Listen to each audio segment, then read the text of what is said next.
हम लाते हैं top news, आपके फेवरेट टॉक शोज और अनलिमिटेड एंटरटेनमेंट सिर्फ यूट्यूब पर। अगर आपने अभी तक हमारा चैनल सब्सक्राइब नहीं किया तो अभी सब्सक्राइब करें और बेल आइकॉन को क्लिक करके हमारी लेटेस्ट वीडियोस के बारे में अपडेट जानें। सब्सक्राइब कीजिए और हम आपको लिए चलेंगे आपकी फेवरेट वीडियो की तरफ।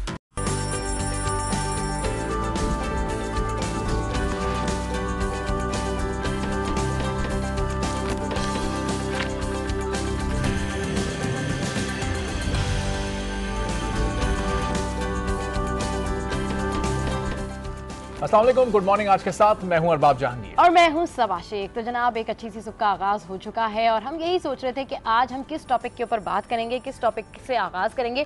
तो जब मेकअप रूम में मैं और अरबाब बैठे हुए थे तो हमने सोचा, मैंने अरबाब को कहा कि हम जो है कोई हार्डकोर टॉपिक नहीं रखते हैं, आज हम मौसम पे बात कर लेते हैं। लेकिन अरबाब ने कहा कि जी सियासत का मौसम बड़ा गर्मा गर्म चल रहा है, तो डेफिनेटली हमें सियासत पे बात करनी चाहिए। और जो कि अभी आज न्यूज़ आपको दिखा भी रहा है कि किस तरीके से जो है वो समाअत का सिलसिला जारी है। आज पनामा केस की समाअत है 7 रोज़ बाद ही, जो कि आज तक के लिए मुलतवी की गई थी। और नैब कोर्ट में साबिक वज़ीर आज़म, उनकी बेटी और कैप्टन रिटायर्ड सफदर जो हैं वो पेश हुए हैं। लेकिन फिर भी थोड़ी सी बात करेंगे मौसम की। अरबाब, आप मुझे बता रहे थे कि मौसम बड़ा खुशगवार है और कश्मीर में, बल्तिस्तान में, गिलगित में बड़ी बारिशें और बर्फबारी हो रही है। गुज़िश्ता रात इसका आगाज़ हुआ है, मौसम तो बड़ा खुशगवार है। पहले थोड़े से सियासी मौसम पे बात कर लेते हैं क्योंकि मियां नवाज शरीफ की आज 15वीं पेशी है, 15वीं बार वो अदालत में पेश हुए हैं और आज भी कुछ मजीद गवाहान के बयान रिकॉर्ड करेंगे। गुज़िश्ता समाअत में हमने देखा था कि 20 गवाहान के बयान रिकॉर्ड हो चुके हैं और 8 गवाहान के बयान रिकॉर्ड करना भी बाकी थे।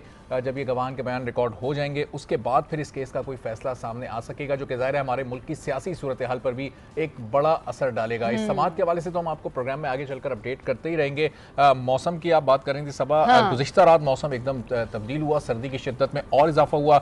मुल्क के काफ़ी हिस्सों में बर्फबारी का सिलसिला भी शुरू हुआ और मुल्क के एक बड़े हिस्से में बारिश भी हुई है। तो जहाँ जहाँ बारिश हो रही है, जहाँ जहाँ बर्फबारी हो रही है, ज़ाहिर है वहाँ सर्दी की शिद्दत में इजाफा भी होगा और वहीं से हवाएं चलती हुई कराची तक आती हैं और यहाँ का मौसम भी एकदम मौसम भी तब्दील हो जाता है। और सयाह की जो तादाद है, वो आने वाले लोगों की तादाद वहाँ पर बढ़ती जा रही है और इतनी ज़्यादा, अगर मैं सोशल मीडिया के हवाले से बात करूँ तो जैसे ही गिलगित में, बल्तिस्तान में बारिश का आगाज़ हुआ है तो लोगों ने जो पिक्चर्स पोस्ट किए हैं फेसबुक पे, देख के वाकई यकीन नहीं आता कि यार कितना खूबसूरत हमारा पाकिस्तान है। और इसके अलावा अगर हस्तूर की बात करूँ तो वहाँ पर मौसम इतना शदीद ख़राब है कि ट्रैफिक की रवानी जो है वो मअतल है। तो जनाब, मौसम की सूरत हाल तो ये है और आज सियासी सूरत हाल क्या है ये हम आपको अपडेट करेंगे। वो हम आपको अपडेट करेंगे हमारी टॉप स्टोरीज में।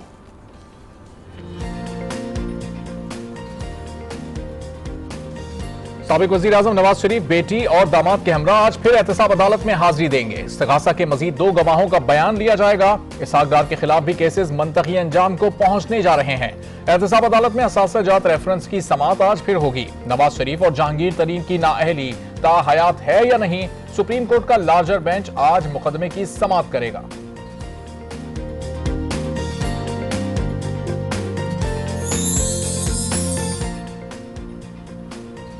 कोहाट में मेडिकल की तालिबा ने शादी के लिए हाँ ना की तो मुलजिम ने जान ले ली। अस्मा छुट्टियों पर घर गई तो घात लगाए मुलजिम ने गोलियां बरसा दी। आसमा अस्पताल में मौत से जिंदगी की जंग लड़ती रही मगर हार गई और अपने ख्वाबों समेत मनो मिट्टी तले जा सोई। मरने से पहले मारने वाले का नाम भी बता दिया। पुलिस के मुलजिम की गिरफ्तारी के लिए छापे मगर कुछ हाथ ना आया। मर्दान की नन्ही अस्मा के बाद अब कोहाट की आसमा भी इंसाफ की मुंतजिर। अस्मा कत्ल केस की सुप्रीम कोर्ट के खुद नोटिस की समाअत आज होगी।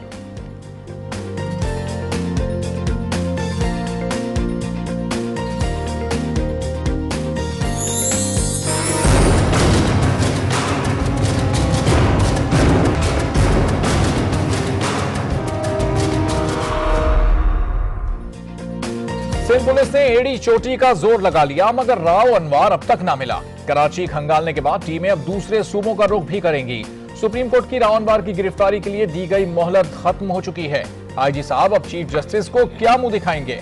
उधर कराची में इंतजार कत्ल केस की तहकीकात भी रुक गई। जेआईटी में आपस के इख्तिलाफात की इत्तलात, तीसरा इजलास मौखर, तफ्तीश में पेशरफ्त न हो सकी।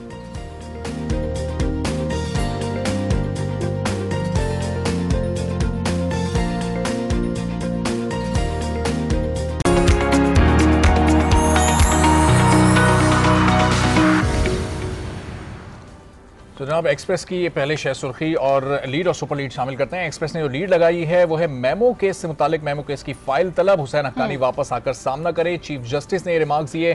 साथ ही साथ उन्होंने कहा कि ऐसे पाकिस्तानी हैं जो अदालत से वादा करके वापस ना आए, क्यों ना हुसैन हक्कानी को नोटिस देकर तलब किया जाए और क्या उसे भी वोट का हक मिलेगा जिसका मुल्क से कोई ताल्लुक नहीं, अदालत की जानिब से सवाल किया गया है। तारकीन वतन का मामला पीटीआई ने असेंबली में क्यों ना उठाया, क्या ये काम हमारे करने का है? हम पर तनकीद होती है लेकिन इसके बावजूद हम डिलीवर कर रहे हैं। चीफ जस्टिस जो कि आजकल खासे एक्टिव दिखाई दे रहे हैं, कई मामलात पर उसको नोटिस भी लेते हैं, समातों का सिलसिला भी जारी है, उनकी जानिब से तमाम रिमार्क्स दिए गए। और साथ ही साथ इस्लामाबाद हाई कोर्ट में नवाज शरीफ और मरियम नवाज के खिलाफ तौहीन अदालत की दरखास्त समाअत के लिए मंजूर कर ली गई है।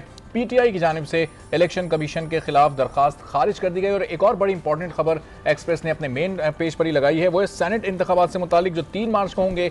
इलेक्शन कमीशन ने इसका शेड्यूल भी जारी कर दिया है। सिंध पंजाब से 12-12 जबकि पख्तूनख्वा और बलूचिस्तान से 11-11 सेनेटर्स का इंतखाब होगा। इसके अलावा इस्लामाबाद से 1 जनरल और 1 टेक्नोक्रेट नशिस्त पर भी इंतखाब होगा। बिल्कुल ज़बरदस्त बात कर रहे हैं। और इस बात के बाद जो है सारी अफवाहें दम तोड़ गई हैं। जैसा कि कहा जा रहा था कि इस्तीफे जमा कराए जा रहे हैं, अब इस्तीफे भी वापस ले लिए गए हैं। और दूसरी जानिब हम ये देख रहे हैं कि अब जो सेनेट के इंतखाबात हैं उसका ऐलान कर दिया गया है। 3 मार्च से डेफिनेटली इसका जो है वो पोलिंग स्टार्ट होगी और यही कहा जा रहा है कि 4 से 6 फरवरी तक जो है कागजात नामजदगी आप जमा करा सकते हैं। ओवरऑल अगर देखा जाए तो सिंध बलूचिस्तान के हवाले से 12-12 नशिस्तें हैं, जिसमें अगर बात की जाए तो 7 जो है वो जर्नल हैं, 2 टेक्नोक्रेट्स की हैं, 2 खवातीन की और 1 जो है वो अक़लियती बरादरी की हवाले से जो है वो नशिस्त है।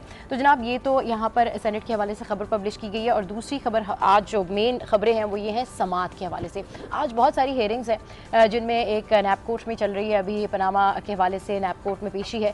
और दूसरी हेयरिंग जो है आज सुप्रीम कोर्ट एक ऐसे केस की समाअत कर रहा है जिसका ताल्लुक है नाअहली केस के हवाले से, जो कि 2014 में चीफ जस्टिस अनवर ज़हीर जमाली की सरबराही में रुकनी बेंच लार्जर तश्कील दिया गया था, जिसमें ये फैसला करना था कि जी जो जितने भी लोगों पर 62F1 का जो कानून है वो लागू होता है उनको ताहयात नाअहल किया जाएगा या नहीं किया जाएगा। तो नून लीग के लिए जो है आज एक बड़ा दिन है और नून लीग के लिए आज देखा जाएगा कि अगर वाकई में उनकी नाअहली के हवाले से, क्योंकि नवाज शरीफ साहब को भी नोटिस भेजा गया था सुप्रीम कोर्ट की जानिब से, तो अगर उनकी नाअहली के हवाले से वाकई में ऐसा फैसला सामने आता है या फिर फैसला महफूज कर लिया जाता है तो वो भी एक बड़ी समाअत है सुप्रीम कोर्ट में, जो कि चीफ जस्टिस साकिब निसार की सरबराही में चल रही है। और दूसरी जानिब अगर बात करें तो इसाक डार के हवाले से भी आज 2 गवाहों के बयानात रिकॉर्ड होंगे। तो ये तो तमाम वो खबर है जो कि आज के हवाले से मेन लीड है और जिनका जिक्र जो है इन अखबारात में भी है।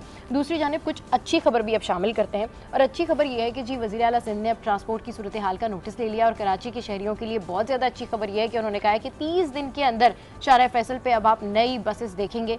और जबकि जो ट्रांसपोर्ट के वज़ीर हैं उन्होंने कहा जी ये काम नहीं मुकम्मल हो सकता, 3 मंथ्स लगेंगे, लेकिन वज़ीर आला सिंध ने कहा नहीं जी इस काम को आप 30 दिन में करेंगे। तो let's hope for the best कि क्या डेवलपमेंट होती है। बिल्कुल। और साथ ही साथ नून लीग जो कि मुख्तलिफ महाज पर उन्हें मुश्किलात का सामना है, लेकिन वज़ीर आज़म शाहिद खाकान अब्बासी बड़े एक्टिव हैं। कल उन्होंने गवादर एक्सपो का भी इफ्तिताह किया। 2 रोज़ कबल आपने ट्रैफिक की बात की तो उन्होंने कराची आकर लियारी एक्सप्रेस वे का भी इफ्तिताह किया था, जिसका इफ्तिताह 14 साल पहले 2004 में होना था। लेकिन अब बिलाखिर ये क्रेडिट भी नून लीग की हुकूमत को ही जा रहा है कि उनके दौर में लियारी एक्सप्रेस वे जो कि एक तवील अरसे से तातुल का शिकार था उसका आगाज़ हो गया। और कल गवादर पोर्ट का भी उन्होंने इफ्तिताह किया है और ये भी एक बड़ी डेवलपमेंट है। कल उन्होंने बात की और CPEC का जिक्र करना नून लीग और नून लीग के बुजुर्ग कहीं नहीं भूलते, उसका क्रेडिट लेना भी कहीं नहीं भूलते। कल भी उन्होंने कहा कि CPEC एक गेम चेंजर न सिर्फ हमारे अपने मुल्क के लिए बल्कि पूरे खित्ते के लिए गेम चेंजर साबित होगा और हमारे मुल्क को कई ममालिक से मुंसलिक भी कर देगा। और साथ ही साथ उन्होंने ये भी कहा कि नई हुकूमत में भी CPEC पर पॉलिसियां तब्दील नहीं होंगी। और ज़ाहिर नून लीग दावा भी करती है कि आने वाली हुकूमत भी उन्हीं की होगी।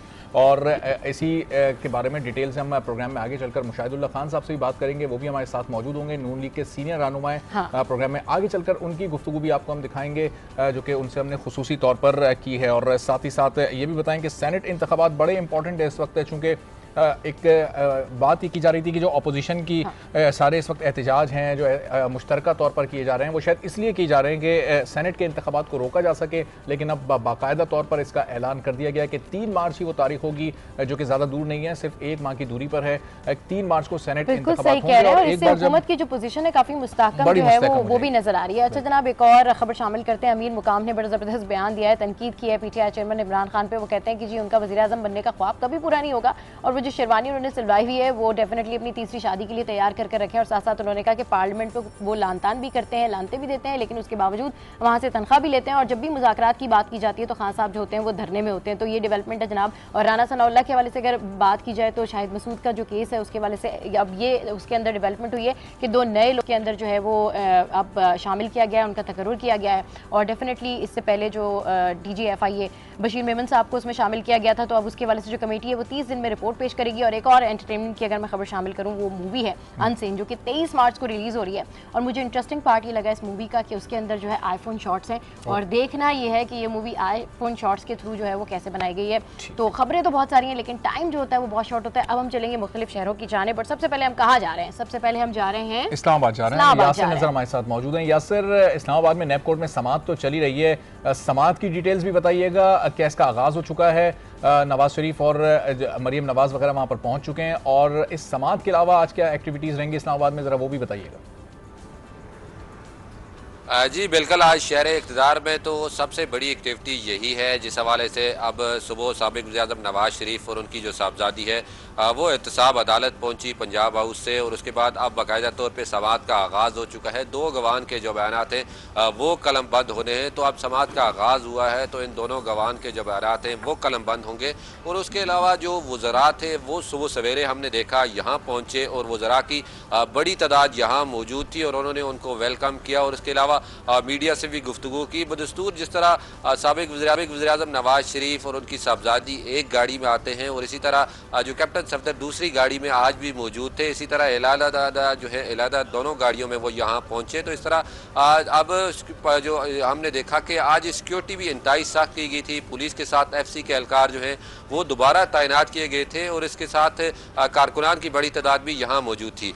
दूसरी तरफ आज शहर इक़्तिदार का मौसम भी इंतहाई खुशगवार है। सुबह बारिश हुई है, रात गए भी बारिश हुई थी, जिसके बाद अब हल्की धूप निकली है, और दूसरी तरफ जो बादलों ने भी शहर इक़्तिदार को अपनी लपेट में ले रखा है। का मौसम तो वाकई में बड़ा खुशगवार है। लेकिन अगर पनामा केस के वाले से बात की जाए, नैब कोर्ट की बात की जाए, तो ये बताइए कि नवाज शरीफ का मूड आज कैसा लगा आपको? उनकी बॉडी लैंग्वेज कैसी लगी? क्योंकि अब तो सेनेट के इलेक्शन का शेड्यूल भी जारी कर दिया गया है, कॉन्फिडेंस तो बिल्ड हुआ होगा। जी बिल्कुल, मौसम भी खुशगवार है, और आज उनका मूड भी हमें खुशगवार दिखाई दिया। खासे वो खुश दिखाई दे रहे थे, और बड़े अच्छे तरीके से जितने भी जो अरकान पार्लियामेंट हैं उनसे मिले, और उनसे खुशगपियाँ करते हुए आता है अदालत के अंदर दाखिल हुए। और उसकी बड़ी वजह हमें ये नज़र आ रही है कि उन्होंने जो 2 बड़े जलसे किए, हरीपुर और जड़वाला, और जो इस तरह मुख्तलिफ जलसे किए हैं, और उसमें बड़ी गैदरिंग थी। और उसके बाद सेनेट के इलेक्शन का शेड्यूल जो है वो भी जारी हो चुका है। तो ये सारी चीज़ें अब हुकूमती फेवर में जा रही हैं, जिसकी वजह से जो इनका एतमाद है वो भी बड़ा है। कारकुनान की जो आमद है यासिर, गुज़िश्ता समाअत पर वहाँ पर टीचर्स प्रोटेस्ट हो रहा था, बहुत सारी खवातीन टीचर्स वहाँ पर जमा थी, जिसकी वजह से मियां साहब भी कुछ उनका मूड ऑफ था। ये बताइएगा, आज वो लोग एहतिजाज पर आए? क्योंकि पिछले हफ्ते उन्होंने कहा था कि अगली पेशी पर भी वो लोग आएंगे और मियां नवाज शरीफ का रास्ता एक बार फिर ब्लॉक किया जाएगा। जी बिल्कुल, आज उनमें से तो कोई यहाँ मौजूद नहीं, लेकिन वो करीब ही एक ऑफिस है जो फेडरल डायरेक्टरेट ऑफ एजुकेशन है, वहाँ एहतजाज कर रहे हैं। लेकिन आज वो साबिक़ वज़ीर-ए-आज़म नवाज शरीफ का जो काफिला है जहाँ से गुज़रता है, वो किसी खास मुकाम पर एहतजाज कर रहे हैं। टीचर्स की जानिब से यही कहा जा रहा था कि जी जब ये समाअत तो इसी रूट पर हम बैठेंगे और डेफिनेटली एहतजाज करेंगे। आगे बढ़ते हैं और हुमा भट्ट से अपडेट्स हासिल करते हैं कि लाहौर शहर में आज क्या होने जा रहा है। Huma Bhatt, good morning.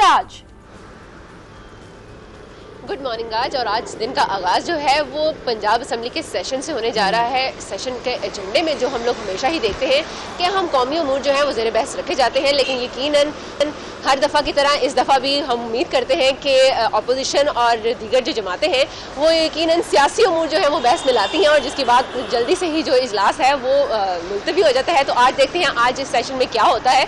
इसके बाद हम देखेंगे नैब कोर्ट में यहाँ पर मोहन सिलाही जो है वो पेश होने जा रहे हैं, और वहाँ पर अपने जो उनके ऊपर इल्ज़ामात लगाए गए हैं उसके ऊपर वो आज जवाब दाखिल करवाएंगे। इसके बाद एक और अहम इवेंट होगा, और वो है हमजा शहबाज के हवाले से। हमजा शहबाज जो हैं वो मुन्नू भाई के घर में आज ताज़ियत के लिए जाने लगे हैं, तो वहाँ पर यकीनन वो मीडिया टॉक जरूर करेंगे। तो मीडिया टॉक में नजर आएगा सेनेट के जाएंगे मुन्नू भाई के घर पे, तो डेफिनेटली वो मीडिया टॉक जरूर के। हुमा भट्ट अपडेट कर रही थी लाहौर से, आपका बहुत शुक्रिया। और अब जरा पेशावर की सूरत हाल भी जान लेते हैं। पेशावर में मौसम कैसा है, क्या क्या सियासी एक्टिविटीज वहाँ पर रहेंगी? आमिर जमील हमारे साथ हैं। आमिर, बताइएगा पेशावर में इस वक्त कैसी सुबह का आगाज हुआ है? लाहौर में तो हम आमतौर पर पंजाब में देखते हैं बड़ी धुंध होती है, पेशावर में भी तो ऐसी मनाजिर नहीं है, और क्या क्या पॉलिटिकल और सोशल एक्टिविटीज यहाँ पर रहेंगी? Good Morning. आज और इस मौसम के हवाले से अगर बात करें तो खैबर पख्तूनख्वा के जो बालाई इलाकों में रहने वाली आवाम है उनकी दुआएं कबूल हो गई हैं और गुज़िश्ता 24 घंटों के दौरान खैबर पख्तूनख्वा के मुख्तलिफ बालाई इलाकों में बारिश हुई है, जिसकी बायस मौसम जो है वो वहाँ पर सर्द हो चुका है और चित्राल, दीर, मालम जबा, कालाम में बारिशें हुई हैं। जबकि महकमा मौसमियात का कहना ये है कि आइंदा 24 घंटों के दौरान भी वहाँ पर बारिशों की उम्मीद की जा रही है, लेकिन मैदानी इलाके जो हैं वो फ़िलहाल इस नेमत से महरूम है। यहाँ पर अभी जो पेशावर है और जो मैदानी इलाके हैं वहाँ पर फ़िलहाल बारिश का कोई इम्कान नहीं है। तो हम अगर बारिश का कोई इम्कान नहीं है। पेशावर से आमिर जमील अपडेट करे थे, आपका बहुत शुक्रिया। तो शहरों की सूरत हाल से हमने आपको आगाह किया। डेफिनेटली मौसम भी खुशगवार है और शहर इक़्तिदार में समातों का सिलसिला भी जारी है। एक बड़ी समात है जिसका हम सबको इंतजार है, उसका फैसले का भी इंतजार है कि आज क्या फैसला आता है। तो गुड मॉर्निंग आज में यहाँ वक्त है ब्रेक का, हमारे साथ रहिए।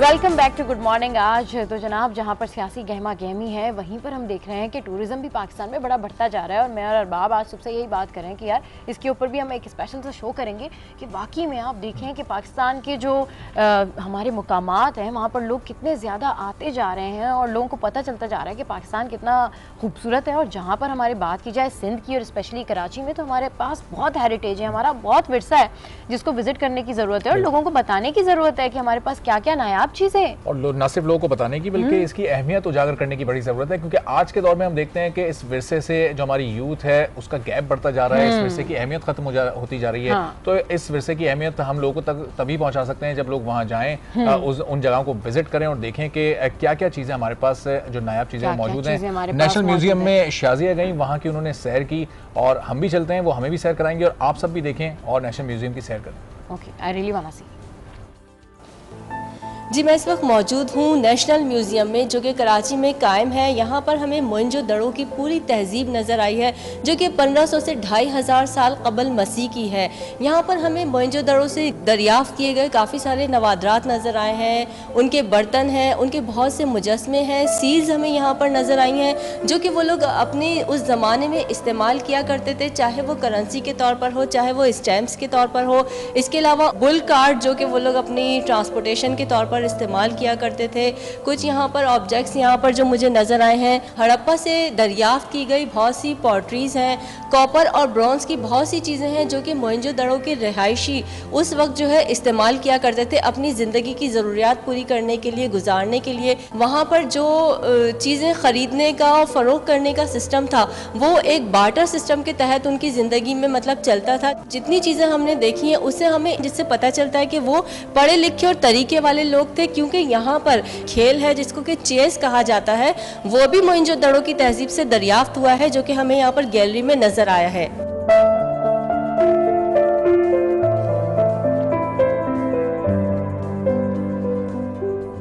मैं इस वक्त नेशनल म्यूज़ियम के जिस हिस्से में मौजूद हूँ ये गंधारा तहजीब के हवाले से एक गैलरी है और यहाँ पर हिंदू मत के हवाले से भी बहुत से मुजस्मे हमें नज़र आ रहे हैं। यहाँ पर गंधारा तहजीब के हवाले से जो बुद्धा का मुजस्मा है, बुद्धिस्ट जिसकी पूजा करते हैं, उनकी पैदाइश से लेके उनकी मौत होने तक की उनकी पूरी ज़िंदगी को डिफ़ाइन किया गया है मुजस्मों की सूरत में। इसके अलावा इस गैलरी में मुझे वो स्तूपा भी नज़र आया है जो कि खैबर पख्तूनख्वा में तख्त बाई में कायम है, जहाँ पर कि बुद्धिस्ट अपनी जो है पूजा करते हैं, अपनी इबादत करते हैं। उस स्तूपा का मुजस्मा यहाँ पर एक आईडी के तौर पर लगाया गया है इस नेशनल म्यूजियम में, ताकि आने वाले देखें और उससे उनको नॉलेज में इजाफा हो। ये इस्लामिक आर्ट से रिलेटेड गैलरी है। यहाँ पर राजा दाहिर और मोहम्मद बिन कासिम ने जो कि दीबल फतह किया था उसका भी खाका मौजूद है। इसके अलावा बहुत सारी चीज़ें यहाँ पर ऐसी हैं जो कि हमें हिस्ट्री की याद दिलाती हैं। ये गैलरी 1300 से 1700 AD की जितनी भी चीज़ें हैं यहाँ पर हमें नज़र आई हैं। मंसूरा जो कि शहर था या जो इलाका था उसके यहाँ पर डोर नॉकर्स भी हमें नज़र आए हैं। मंसूरा की बहुत सारी चीज़ें हैं जो मंसूरा से दरियाफ्त की गई थी, वो चीज़ें जो कि मुसलमानों की क्रिएटिविटी को जाहिर करती हैं। जैसे जैसे वक्त आगे बढ़ता गया, जिस तरह से लोगों ने तरक्की की और यहाँ पर उनकी बहुत सारी बनाई हुई चीज़ें हमें म्यूजियम में नज़र आई हैं जिससे उन्हें जानने में मदद मिलती है। तो जनाब शाजिया अरशद की रिपोर्ट आपने देखी, बहुत ज़बरदस्त किस्म की इन्होंने जो है वो रिपोर्ट बनाई है और मैं देखकर हैरान हो रही हूँ कि वाकई में कितना ज़बरदस्त ये म्यूज़ियम है। जब हम यहाँ पर विजिट करेंगे और यहाँ पर जाएंगे तो जितनी चीज़ें इस म्यूज़ियम में हैं उसके बारे में उसकी अलग अलग स्पेशलिटी है, आपको पता चलता है कि उसकी इम्पोर्टेंस क्या है और किस तरीके से तारीख में जो है वो अहमियत के हामिल थे। बिल्कुल, और अगर हिस्ट्री की चीज़ें आपको जानने का शौक है, हिस्ट्री पढ़ने का शौक है और हिस्ट्री को देखने का शौक है तो इस तरह के म्यूजियम्स में आप बिल्कुल जाएं और विजिट करें ताकि आपको पता चले कि हिस्ट्री में क्या कुछ हो चुका है और हिस्ट्री से निकल के एक बार फिर हम हाल में ही आ जाते हैं, प्रेजेंट में आ जाते हैं। या यूं कह लें कि जिन लोगों को हिस्ट्री से निकलकर न्यूज़ के बारे में पता करने का शौक है उन लोगों के लिए हम बात करते हैं पनामा केस के हवाले से।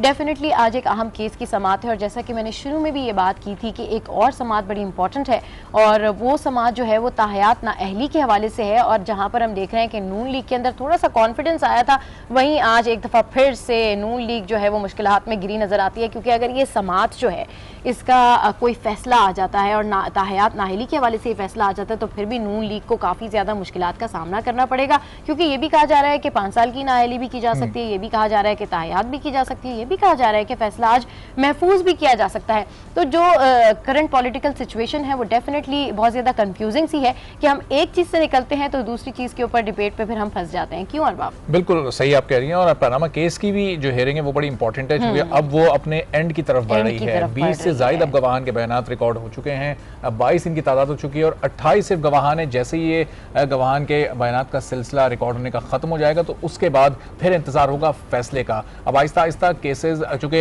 इब्तिदा में चीफ जस्टिस ने कह दिया था कि 6 माह का टाइम है, 6 माह इसको समात मुकम्मल करने का टाइम है, इस 6 महीने के अंदर ये पूरी एक्टिविटी होगी और 6 महीने में हम इसका फैसला भी कर देंगे। तो ज़ाहिर है ये कोई टाइम होगा सेनेट इंतखाबात के आसपास ही के जिस वक्त इस केस का फैसला भी आ जाएगा। और इस वक्त जो मौजूदा सियासी सूरत हाल है उसमें ये बड़ा इंपॉर्टेंट होगा। एक तरफ मियां नवाज शरीफ पहले ही इस बात का ऐलान कर चुके हैं कि अगले इंतखाबात में ज़ाहिर है वो हिस्सा तो नहीं ले सकेंगे, तो शहबाज शरीफ को उन्होंने वज़ीर आज़म नामजद किया था, जिसके बाद उनकी अपनी पार्टी 2 धड़ों में बढ़ती हुई दिखाई दी थी, चूंकि एक ग्रुप है शहबाज शरीफ को सपोर्ट करने वाला और एक वो ग्रुप है जो कि नया ग्रुप है जिसमें आजकल के नए नए वुज़रा सामने आते हैं, जो कि मरियम नवाज ग्रुप है। बिल्कुल अरबाब, आप ये बात सही कह रहे हैं। और अगर आज के हवाले से, समाज के हवाले से भी अगर हम बात करें तो अगर इसका दूसरा पहलू देखें तो एक और बड़े इंपॉर्टेंट गवाह हैं वाजिद ज़िया साहब, जिनके हवाले से समातों के सिलसिले में जो है वो बात भी की गई और अदालत की जानिब से कहा भी गया, लेकिन देखना यह है कि वो कब पेश होंगे। और यही कहा जा रहा है कि जैसे जैसे ये नैब कोर्ट की हेयरिंग आगे बढ़ेगी तो वाजिद ज़िया साहब जो हैं जब वो आएंगे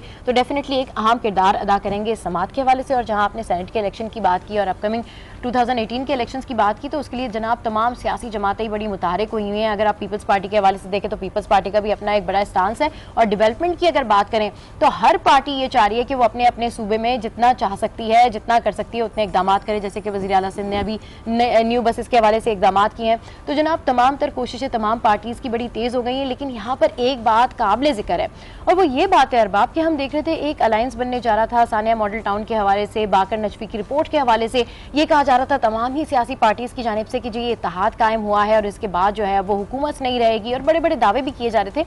लेकिन ये तमाम ही सियासी पार्टियां जब आके 6 मारती हैं और फ्रंट फुट पे खेलती हैं उसके बाद हम देखते हैं कि एकदम से चेंजेस आते हैं और सियासत तब्दील होती है और ये बैक फुट पे चले जाती हैं।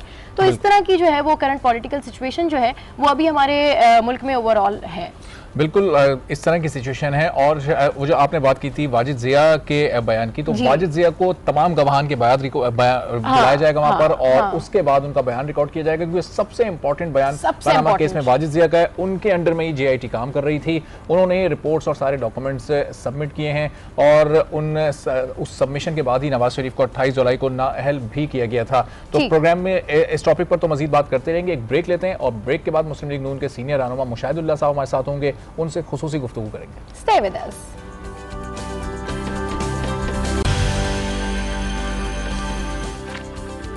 Good Morning. आज तो जनाब जहां पर पनामा के हवाले से केसेस चल रहे हैं, इसी सारे सिनेरियो पर बात करने के लिए सीनियर सहाफ़ी हामिद मीर साहब ने हमें ज्वाइन किया। अस्सलाम वालेकुम sir and welcome to Good Morning. आज सर पनामा केस का जो फैसला है आज नैब कोर्ट में हेयरिंग है और जैसे जैसे दिन आगे बढ़ रहे हैं तो बिल्कुल अपने कंपाइलेशन की तरफ जा रही है हेयरिंग, इसके हवाले से क्या कहेंगे, क्या देख रहे हैं आप, क्या होने वाला है?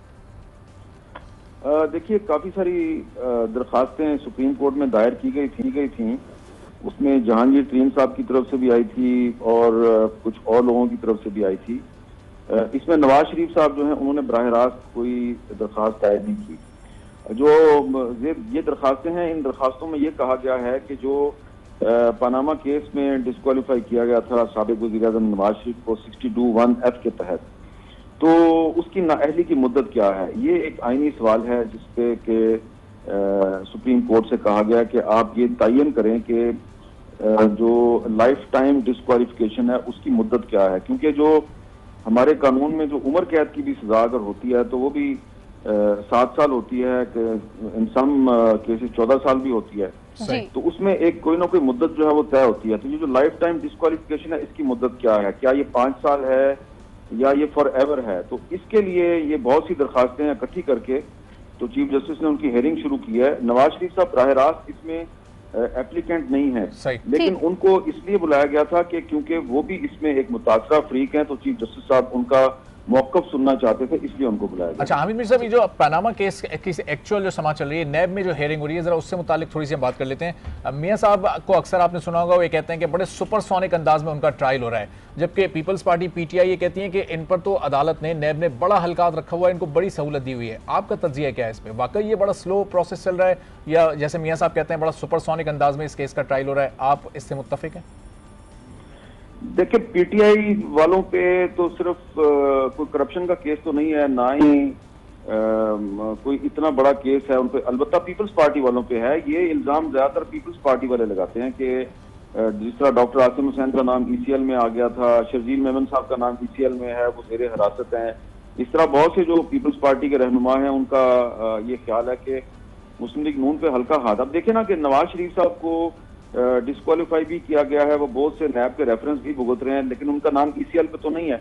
और इसी तरह उनकी जो बेटी हैं उनका भी नाम ईसीएल पे नहीं है। तो ये एक मामला है जिसपे कि वाकई सिर्फ पीटीआई नहीं बल्कि पीपल्स पार्टी के बहुत से लोगों का ये ख्याल है कि मुस्लिम लीग नून के साथ नैब ने हल्का हाथ रखा है। उसकी वजह यह है कि नैब जो है वो हुकूमत के कंट्रोल में है, हुकूमत ने वहाँ पे बहुत से अपनी मर्जी के लोगों को अपॉइंट भी किया हुआ है, इसलिए ये केसेस डिले भी हो रहे हैं। तो नैब वैसे भी अगर नैब के किसी रेफरेंस में उनको सजा मिलती है तो वो आला अदालतों में चैलेंज भी हो सकती है। मेरे ख्याल से ये जो आज केस लगा है ना, ये ज्यादा इंपॉर्टेंट है। बिल्कुल सही कह रहे हैं, आज जो केस लगा है ये बहुत ज्यादा इंपॉर्टेंट है। इसी हवाले से मैं बात करना चाहूंगी कि 62(1)(f) के तहत नाअहली केस की जो समाअत चल रही है, उस हवाले से जो भी अब फैसला आता है या फैसला महफूज कर लिया जाता है, तो सर आपको क्या लगता है कि इसके क्या असरात मुरतब होंगे आगे आने वाली सियासत पे? देखिए, मैं सिर्फ अपना तजिया पेश कर सकता हूँ, बाकी तो फैसला तो अदालत ने करना है और अदालत का जो फैसला है मैं उसके मेरिट्स और डीमेरिट्स में नहीं जाता। लेकिन अगर आप पनामा केस का फैसला पढ़ लें, उसको गौर से पढ़ लें, जो कि एक डिटेल जजमेंट है, तो उसमें जो जज साहिबान है उन्होंने कोट किया है, सुप्रीम कोर्ट के कुछ फैसलों को कोट किया है और उन्हीं फैसलों की रोशनी में नवाज शरीफ साहब को डिस्क्वालीफाई किया गया है। इससे पहले बहुत से पाकिस्तान की सुप्रीम कोर्ट फैसले दे चुकी है जिनमें मुख्तलिफ अरकान पार्लियामेंट को 62(1)(f) के तहत मिस डिक्लेरेशन के इल्जाम में डिस्क्वालीफाई किया गया for ever, life time disqualification. उन्होंने जब इसमें अपील की तो उनकी अपील भी मुस्तरद हो गई। इसलिए सुप्रीम कोर्ट के फैसले पहले से मौजूद हैं। मेरे जाती ख्याल में नवाज शरीफ साहब को रिलीफ मिलने का इम्कान बहुत कम है, बल्कि इन दरखास्तों के बाद जो फैसला आएगा उस फैसले की सूरत में जो पनामा केस में जो फैसला दिया गया है उस पर तस्दीक की एक और मोहर सब्त हो जाएगी। सही। अच्छा हामिद मीर साहब, ज़ाहिर है अदालतों का सामना तो नून लीग कर ही रही है, उस प्लेटफॉर्म पे तो वो मुश्किलात का शिकार रही। एक ग्रैंड अपोजिशन अलायंस बना था, इमरान खान साहब, आसिफ अली जरदारी साहब एक ही स्टेज पे अलग अलग वक्त में नजर आए थे, ताहिरुल कादरी इनको लाने वाले थे, लेकिन उसके बाद वो ग्रैंड अपोजिशन अलायंस कहाँ गायब हो गया। वाकयात पेश आए कोहाट में, मर्दान में, कसूर में। इन वाकयात पे हमें ना डॉक्टर ताहिरुल कादरी बात करते हुए दिखाई देते हैं, ना आसिफ अली जरदारी बात करते हुए दिखाई देते हैं। ये जो इंसाफ मांगने का सिलसिला था, ये सिर्फ मॉडल टाउन तक ही महदूद था इन लोगों का? मैं उसको बड़े अदब से गुजारिश करूंगा कि मैं उसको ग्रैंड अपोजिशन अलायंस नहीं मानता। वो ताहिरुल कादरी साहब ने कोशिश की थी, लेकिन इमरान खान साहब जो हैं वो आसिफ जरदारी साहब के साथ एक स्टेज पे बैठने के लिए तैयार नहीं थे। एक स्टेज पे आपको पीटीआई और पीपल्स पार्टी की लीडरशिप नजर तो आई, जब इमरान खान तकलीफ कर रहे थे तो पीछे इत्तेजार हसन बैठे हुए थे, लेकिन इमरान खान साहब ने ये शर्त लगाई थी कि जब मैं आऊंगा तो आसिफ जरदारी स्टेज पर नहीं होंगे। तो इन दोनों जमातों को इकट्ठा करने का ताहिरुल कादरी साहब का जो मंसूबा था वो नाकाम हो गया। और वैसे भी इखलाकी तौर पे भी इमरान खान साहब अगर जरदारी साहब के साथ एक स्टेज पे बैठ जाते तो फिर उनकी जो सियासत है, जो पहले ही काफी उन पर इल्जाम लगते हैं कि वो यू टर्न लेते हैं, तो उन पर एक बहुत बड़े यू टर्न का इल्जाम लग जाता। तो वो जो एक फ्लॉप शो था, वो एक ऑपोजिशन का बहुत बड़ा ब्लंडर था, जिससे मुस्लिम लीग नून को बहुत फायदा हुआ। मैं ये कहने की जिसारत करूंगा कि आजकल ऑपोजिशन और हुकूमत में ब्लंडर्स करने का मुकाबला चला हुआ है। एक तरफ ऑपोजिशन ब्लंडर करती है तो हुकूमत कहती है हम क्यों पीछे रह गए, वो भी आगे बढ़कर एक और बड़ा ब्लंडर करने की कोशिश करते हैं। जैसा कि नवाज शरीफ साहब ने ये जो जड़ावाला का जलसे में उन्होंने जिस तरीके से जुडिशरी पर अटैक किया है, तो उनको किसी दुश्मन की तो जरूरत नहीं है, ना ही उनको इमरान खान की जरूरत है, ना ही आसिफ जरदारी की जरूरत है। नवाज शरीफ साहब खुद ही अपने पांव पे कुल्हाड़ा मार रहे हैं और दूसरी तरफ इमरान खान भी अपने पांव पे खुद ही कुल्हाड़ा मार रहे हैं। तो इन दोनों में इस वक्त मुकाबला चल रहा है कि कौन अपने पांव पे ज्यादा जोर से कुल्हाड़ा मार के अपना पांव तन से जुदा करता है। जी बिल्कुल ठीक कह रहे हैं सर, बहुत शुक्रिया। सीनियर सहाफ़ी हामिद मीर साहब करंट पॉलिटिकल सिचुएशन गुफ्तगू कर रहे थे और बहुत ज़बरदस्त बात कर रहे थे। वो कह रहे थे कि जहाँ पर हुकूमत की और अपोजिशन की जानिब से तनकीद का सिलसिला होता है जारी, उसके बाद जो है वो अब ब्लंडर्स का सिलसिला भी जारी है कि कौन ज़्यादा ब्लंडर करता है और किसकी ब्लंडर से किसको बहुत ज़्यादा फ़ायदा होता है। तो बड़ी ज़बरदस्त किस्म की जो है वो हमसे गुफ्तगू कर रहे थे। और मौजूदा सियासी सूरत हाल में बात चल रही है, तो मुशाहिदुल्लाह खान साहब मुस्लिम लीग नून के सीनियर रहनुमा इस वक्त हमारे साथ मौजूद हैं, जरा उनसे बात कर लेते हैं। मुशाहिदुल्लाह खान साहब, बहुत शुक्रिया आपने प्रोग्राम के लिए वक्त निकाला। गुड मॉर्निंग, आज में आप आए। सबसे पहले जरा कुछ सियासी सूरत हाल पे हम आपसे गुफ्तगू कर लेते हैं। वज़ीर आज़म शाहिद खाकान अब्बासी अक्सर ये कहते हैं कि इलेक्शन जुलाई में ही होंगे, ये कन्फर्म हो चुका है और आने वाली हुकूमत भी नून लीग की होगी, लेकिन इस वक्त मौजूदा सियासी सूरत हाल में जो जिन मुश्किलात का सामना है नून लीग को, क्या आपको लगता है कि इतना आसान होगा ये काम? नून लीग के हालात आपको नज़र नहीं आ रहे तो किसके हालात नज़र आ रहे हैं, इस पर भी रोशनी डालते हैं ना। मतलब बात यह है कि आप 2013 में चले जाएं। 2013 में जब इलेक्शन हो रहा था तो तमाम पार्टियों ने अपना मंशूर जारी किया था कि हम ये करेंगे, ये करेंगे, ये करेंगे। बहुत बुरे हालात थे 2013 में, आपके इल्म में होगा। दहशत गर्दी उरूज पे थी, लोड शेडिंग की हालत ये थी कि बिजली तकरीबन नापैद थी, गैस नहीं थी, ना चूल्हों में गैस थी, ना पेट्रोल पंपों पर गैस थी, लंबी लंबी लाइनें मीलों लंबी लगी हुई होती थी और बेशुमार मसले मसाइल थे। बिजली के कारखाने मेगावाट एक भी पैदा नहीं हुआ था पिछली 2 हुकूमतों में। तो सारे पार्टियों ने ये कहा था कि जी हम ये मसाइल हल करेंगे। लोगों ने हम पे एतमाद किया, सिंध में पीपल पार्टी पे किया, KPK में PTI पे किया। अब फैसला तो लोगों ने मेरा ख्याल है कर लिया है। आजकल जो जलसे हो रहे हैं वो देखने के बाद भी अगर आप ये कहें जी हमारी सूरत हाल नहीं है तो फिर जी बिल्कुल सही कह रहे हैं सर। इसी हवाले से तारुल कादरी भी यही कि जी हमारी कुर्सियों पे नून लीग जो है आजकल बड़ा जोर दे रही है। खैर, मुत्तहिदा अपोजिशन की जानिब से जहाँ पर ग्रैंड अलायंस बना, जलसा किया गया और उसके बाद देखा गया कि जरदारी साहब और आसिफ अली और PTI के जो चेयरमैन इमरान खान, वो जो है डेफिनेटली अलग अलग नजर आए, तो उससे काफ़ी जो वो पार शो था तो वो पार शो लग नहीं रहा था। उससे कोई धचका तो नहीं लगा नून लीग को? देखिए, धचका फैजाबाद में भी कोई नहीं लगा था। असल तो बात ये है ना कि हमने रियासती ताकत का इस्तेमाल नहीं किया। पाकिस्तान गया, वहाँ हमें बहुत ज़्यादा मोहब्बत है, ये बात है ना असल तो उसका पहलू। हम खून खराबा नहीं चाहते, वरना तो चंद 100 ही लोग थे ना यहाँ पे, कोई इतनी बड़ी तादाद में तो लोग नहीं थे। उसको हमने एमिकेबली हल कर लिया।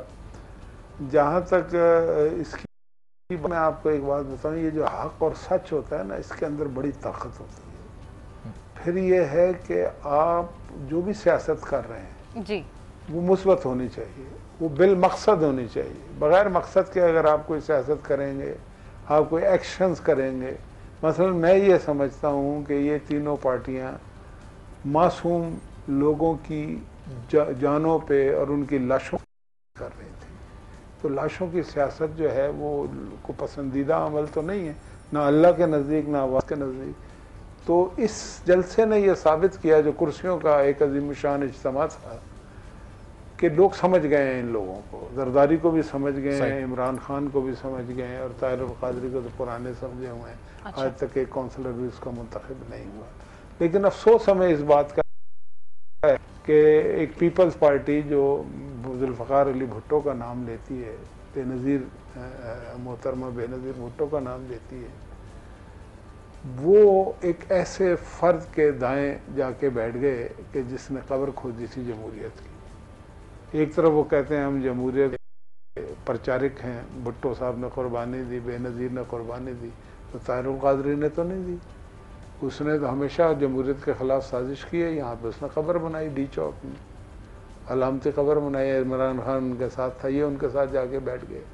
तो फिर हक और सच कहाँ पे गया, कहाँ पे आपका मंशूर गया, कहाँ पे आपके मकासद गए?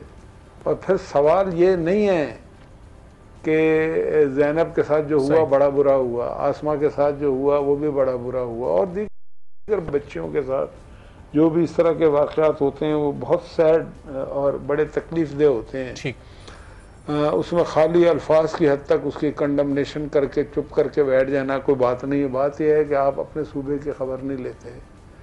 काम तो सिर्फ पंजाब में ही हुआ है ना, बड़ी सिंपल बात है। अच्छा, सवाल जो अब इलेक्शन में होगा, सरदारी साहब जी, ये थोड़ी होगा मॉडल टाउन में जो कुछ हुआ था जिसमें कौन मुलव्वस था कौन नहीं था, ये भी इंशाल्लाह वक्त तय करेगा, समेत अतायरुल क़ादरी साहब के कि वो कितने मुलव्वस थे या नहीं थे। ठीक, लेकिन सवाल ये होगा कि आपको उनकी तो फिक्र थी 10 बंदों की, आपको 200 उनकी फिक्र क्यों नहीं थी? बल्दिया में जो बच्चे औरतें जिंदा जला दी गई, क्या वो इंसान नहीं थे? आपको उनकी फिक्र इसलिए नहीं है सूबे में थे वो, आपको उनकी भी फिक्र नहीं थी जो लाल शहबाज कलंदर के मज़ार से जिनकी लाशों के टुकड़े 2-2 किलोमीटर दूर से नालों में जिनके टुकड़े मिले, वो आप ही के लोगों ने जाके फेंके थे ना, आप वहाँ के हुक्मरान हैं। फिर 12 मई का वाक़या हुआ, बेनज़ीर भुट्टो जब आई तो कारसाज में जो मतलब के धमाका हुआ था उसमें कितने 100 लोग मर गए थे, उनकी कोई फिक्र नहीं। बेनज़ीर के कातलों की कोई फिक्र नहीं है आपको। फिक्र है तो मॉडल टाउन की है, पंजाब की है, जाके आप नवाज शरीफ और शहबाज शरीफ को मतऊन करते हैं। तो इन बातों को लोग समझते हैं, इसलिए उन्होंने रिजेक्ट कर दिया और हमारे जलसों की तादाद में बेपनाह इजाफा होना शुरू हो गया अवाम का। ठीक तो है, साफ जाहिर है जो भी इंशाल्लाह होगा वो चांद चढ़ता है तो दुनिया तो फिर वो लेती है उन्हें। ठीक है मुशाहिद साहब, आपने ज़ैनब का, आसमा का जिक्र किया, इससे मुतालिक मैं आपसे सवाल भी करूंगा और ब्रेक में फिर इन केसेस पे भी आपका तज्जिया लेंगे। आप हमारे साथ ही मौजूद रहिएगा।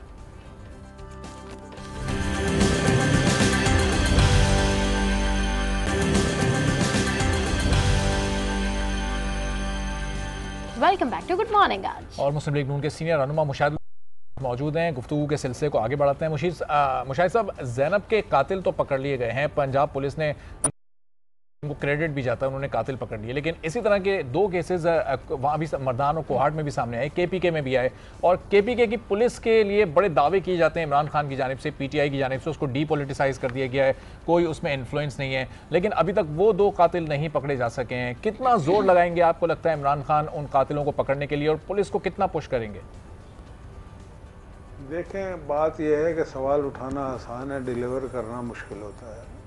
पंजाब ने डिलीवर करके दिखाया है। हर शोबा है ज़िंदगी में, क्या अस्पताल, क्या कॉलेज, क्या स्कूल, क्या यूनिवर्सिटियाँ, क्या सड़कें, क्या यानी कि मुख्तलिफ लेबॉर्ट्रीज जिसमें ये DNA की लेबॉर्ट्री भी शामिल है। ये सारे काम तो KPK और सिंध में नहीं हो सकते थे। पैसे इन्हें पूरे मिलते हैं जितना पंजाब को मिलते हैं, बल्कि पंजाब को शायद थोड़े से कम मिलते हैं इनसे। अच्छा। लेकिन 1 मेगावाट पैदा नहीं किया, एक मनसूबा इमरान खान और आसिफ जरदारी जो उनके सूबे में कोई मेगा प्रोजेक्ट हुआ हो, अगर हुए हैं ना वो भी हमने किए, फेडरल गवर्नमेंट ने किए। अच्छा। जो कि हम ना भी करते तो कोई बड़ी बात नहीं थी, लेकिन हम पंजाब की सियासत नहीं करते, पाकिस्तान की सियासत करते हैं। ये हमने इन 4.5 सालों में, 4 साल 7 महीने में साबित किया है कि हमने कराची में ग्रीन लाइन बनाई, हमने कराची में K4 में आधे पैसे दिए, हमने कराची हैदराबाद की मोटरवे जिसका मार्च में इफ्तिताह हो रहा है वो हमने कंप्लीट कर ली। हमने ये आपकी कितने अरसे से लियारी एक्सप्रेस जिसका आज इफ्तिताह हुआ है, ये नहीं हो रही थी, हमने उसको कंप्लीट किया है ना। आज प्राइम मिनिस्टर ने उसका इफ्तिताह किया, ये जरदारी ने क्यों नहीं किया था? सक्कर से लेके हैदराबाद तक जो मोटरवे बन रही है ये कौन बना रहा है? ये विंड एनर्जी के प्रोजेक्ट कौन लगा रहा है सिंध के अंदर? ये थर कोल का नाम ही हम पता नहीं कब से सुन रहे थे। वहाँ पे काम किसने स्टार्ट किया? गडानी में किसने काम स्टार्ट किया है? इंफ्रास्ट्रक्चर किसने मजबूत किया है? इसी तरीके से यहाँ जो इतनी मोटरवेज हमने बना दी हैं नॉर्दर्न एरियाज़ में, चित्राल में, मुख्तलिफ जगहों पे हमने मुख्तलिफ किए हैं। ये काम तो उन हुकूमतों का था ना, सिवाय झूठे दावे और खोखले नारे जो है ना वो लगा के आप मुंह नहीं दिखा सकते। अगर मुंह दिखाएंगे कुर्सियाँ जो है ना आपसे इंतकाम लेंगी, खाली कुर्सियाँ, तो तारीफ कर देना जी हमारी पुलिस है। भाई पुलिस वो हमारी भी है, KPK के लोग हमारे भी हैं, और हमने अपने अमल से साबित किया, आपने नहीं किया। आपने इस पुलिस को इस्तेमाल किया है विशाल खान के उस कातिल को भगाने में जो उसका PTI से ताल्लुक, ठीक है, सारे पकड़ लिए, उसको भगवा दिया थाईलैंड। सही। अभी भी जो है आपके तो अपने ओहदेदारान, कहीं MNA मुलव्विस है, कहीं जिले सदर का भी, ये जो आसमा बेचारी इतनी प्यारी सी बच्ची, उसको घर के सामने गोलियों से मार दिया गया, वो कौन है? भतीजा है ना इनका, तो वो भगा दिया उसको। क्यों भगा दिया भाई? तो अब आपकी पुलिस कहाँ गई? दूसरों की पुलिस के बारे में सोचते हैं। पुलिस इमरान खान के आने से कोई पुलिस में कोई फर्क नहीं पड़ा, जैसी पहले थी वैसी अब भी है। हम नहीं उस तरह से तनकीद करते, लेकिन ये है कि इन्हें ये होश के नाखून लेते इसलिए नहीं कि ये जो चीज़ें इस्तेमाल करते हैं ना, उसमें होश में आदमी रहता नहीं है। जब होश में आदमी नहीं रहता तो फिर बेहोशी और मदहोशी की बातें ही आप उनके मुंह से निकलेंगी ना। तो वो अवाम अब समझ चुके हैं, और वो इंशाअल्लाह इंतकाम लेंगे इन दोनों से। ये जरदारी साहब कहते हैं मैं पैसे इस्तेमाल कर लूँगा, भेड़ बकरियाँ समझा हुआ है पाकिस्तान के अवाम को। तुमने अपनी रियाया समझा हुआ है कि तुम्हारा हराम का जो पैसा है तुम उससे खरीदोगे पाकिस्तान की हुकूमतों और सियासतों को और सेनेट की सीटों को? नहीं होगा। पाकिस्तान के अवाम को बिकाऊ माल नहीं, और ये वक्त बताएगा आपको अनकरीब। चले सर, लेट बेस्ट के क्या होता है 2018 के इलेक्शन में, लेकिन 2018 के इलेक्शन जहां करीब हैं वही हम देख रहे हैं कि एक तो मियां साहब खुदरूनी मामलात के हवाले से तो चौधरी निसार और परवेज़ रशीद के दरमियान सख्त जुमलों का तबादला भी हुआ है, तनकीद का सिलसिला भी जारी है, और ये ऐसे वक्त पर हुआ है सर जब देखें कि 2018 के जो इलेक्शन है करीब है और दोनों ही बड़े अहम रहनुमा हैं नून लीग के। तो आपको नहीं लगता कि इससे पार्टी के ऊपर बड़ा असर पड़ेगा? देखिए, बात यह है कि मुस्लिम लीग नून पाकिस्तान की सबसे बड़ी पार्टी है, इसमें तो कोई शक नहीं है ना, दो राय नहीं है। जिस पार्टी में करोड़ों लोग हों, अगर उस पार्टी के अंदर इख्तलाफ ना हो ना लोगों के दरमियान, तो ये हैरत की बात है, ठीक, ये तशवीश की बात है कि यार ये करोड़ों लोग हैं, इनमें इख्तलाफ ही नहीं है। इसका मतलब है कि कहीं ना कहीं डिक्टेटरशिप एग्जिस्ट करती है। अगर इख्तलाफ है तो ये नहीं और फिक्र की बात नहीं है, ये सेहत की अलामत है कि यहाँ पे कोई डिक्टेटरशिप नहीं है, यहाँ पे लोगों को बात करने की इजाज़त है। और बात जब इंसान करता है तो अपने मिजाज और सोच के मुताबिक करता है, और दुनिया के लोगों को मुख्तलिफ मिजाज बनाया है। निसार का मिजाज और परवेज़ रशीद का मिजाज एक जैसा नहीं है, मुख्तलिफ मसाइल पे उनकी मुख्तलिफ राय हो सकती हैं। तशवीश की बात पता क्या होती है कि अगर निसार या परवेज़ रशीद, नवाज शरीफ हमारा लीडर नहीं है, फिर है इख्तलाफ जेन्युइनली, फिर है तशवीश की बात। लेकिन अगर आपस में उनके कोई इख्तलाफी बातें करते हैं, लेकिन दोनों बैक ज़बान नवाज शरीफ मेरा लीडर है, तो फिर तो ये बहुत ही अच्छी बात है, इसमें कोई मसला तो नहीं होना चाहिए। तो मुशाहिद साहब, 2018 में नून लीग की हुकूमत आ भी जाती है जैसा आप भी कह रहे हैं, तो वजारत उज़्मा के लिए कौन उम्मीदवार नामजद होगा नून लीग की जानिब से? क्या शहबाज शरीफ को आप लोग की जानिब से सपोर्ट किया जाएगा, जैसा मियां नवाज शरीफ साहब पहले ऐलान भी कर चुके हैं कि वजारत उज़्मा का उम्मीदवार नवाज शरीफ ही होंगे? अच्छा मुशाहिद साहब, ये सवाल मैं आपके पास छोड़े जा रहा हूँ, इसका जवाब आपसे लेंगे, एक ब्रेक हम लेते हैं, ब्रेक के बाद वापस आते हैं, फिर आपसे गुफ्तगू के सिलसिले को यहीं से आगे बढ़ाएंगे।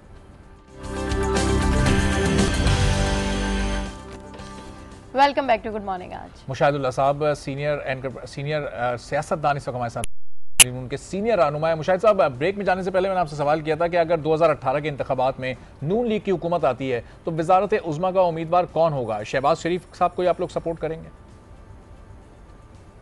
देखिए, मैंने एक तो कोई दावा नहीं किया ना, मैं दावा करने से डरते हैं हम लोग, हम अल्लाह से डरने वाले, ये अल्लाह की मर्जी भी इसमें शामिल हाल होती है। हम अपनी कोशिशें करते हैं और हम कोई ताकतवर लोग नहीं, हम बड़े कमज़ोर लोग हैं। ताकत अल्लाह सरचश्मा वही है, अल्लाह की ज़ात है। हमने एक मंशूर दिया था, हमने उस पर अमल किया। मैंने बताया आपको, अभी बहुत सारी बातें नहीं भी बताई। मतलब कि क्या हमने लोड शेडिंग ख़त्म नहीं की? क्या हमने चूल्हों के अंदर गैस की फरावानी नहीं की? क्या हमने पेट्रोल पंपों पे LNG ला के नहीं दी, गैस ला के नहीं दी? के अंदर सिविल वर्क की इब्तिदा नहीं की? क्या नीलम झेलम जो 40 साल से बंद पड़ा था वो तकरीबन तैयार है, ये हमने किया है ना भाई।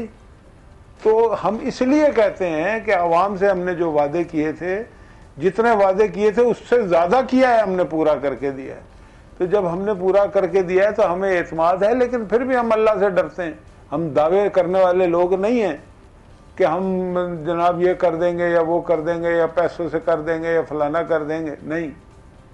ये तकब्बुर की बातें जो है ना, ये हमें नहीं सिखाई, ना हमारे लिए कभी इस तरह की बात की है, ना हम करते हैं। बाकी जहाँ तक बात है कि अगर पार्टी को अल्लाह ने मेहरबानी की है, पाकिस्तान के अवाम ने हमें वोटों दिए जिसकी हमें उम्मीद है, दावे बगैर, तो प्राइम मिनिस्टर जाहिर है पार्लिमानी पार्टी पहले बनेगी, पहले जीतेंगे, उसके बाद ही है ना प्राइम मिनिस्टर की बात। तो अभी तो शायद खाकान अब्बासी हैं, मोहम्मद नवाज शरीफ, ये जिनकी फोटो लगी हुई है सामने, बहुत ही अहमियत रखती है हमारी पार्टी में। इनकी ख्वाहिश की भी बड़ी अहमियत है, लेकिन पार्टी का एक निज़ाम है।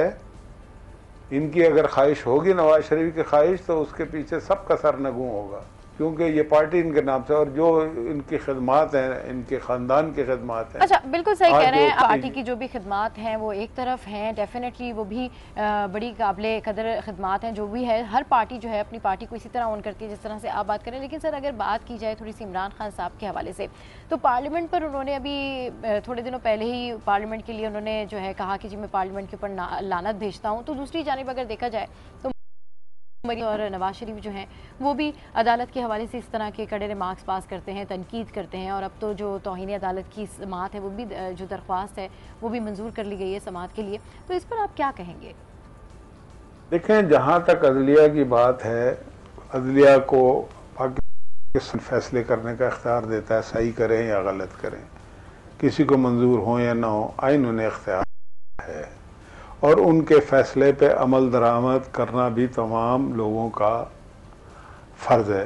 जैसे प्राइम मिनिस्टर नवाज शरीफ को डिस्क्वालीफाई एक मुतनाज़ा फ़ैसले के तहत किया गया, जिस तरह से GIT बनी, जिस तरह से व्हाट्सएप कॉलें हुई, जिस तरह से हमारे तहफ़्फ़ुज़ात को दरखुर इतना नहीं समझा गया और उसमें वो मेंबरान बिठाए गए जो हमारे कट्टर मुखालिफ थे, और सारी दुनिया को साफ नज़र आ रहा था कि ये क्या तमाशा लग रहा है और होने जा रहा है, फैसला होगा। और कुछ लीडरान पहले से, जिसमें इमरान खान और शेख रशीद जैसे लोग थे, ये कहते थे कि ये फैसला होगा, और फिर वही हो भी गया।